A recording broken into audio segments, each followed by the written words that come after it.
and Highlands counties. The Fort Myers climate summary for this evening as of 5 p.m.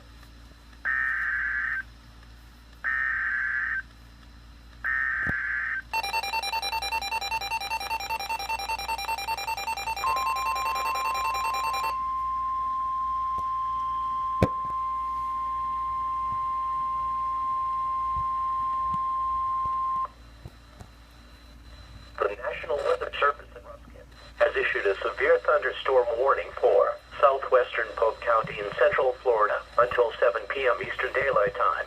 At 6:30 p.m. Eastern Daylight Time, a severe thunderstorm was located near Bartow, moving northwest at 5 miles an hour.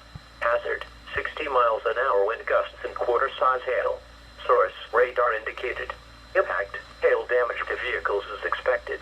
Expect wind damage to roofs, siding, entries. Locations impacted include Bartow, Fort Meade, Alturas, Highland City, and Homeland. For your protection, move to an interior room on the lowest floor of a building.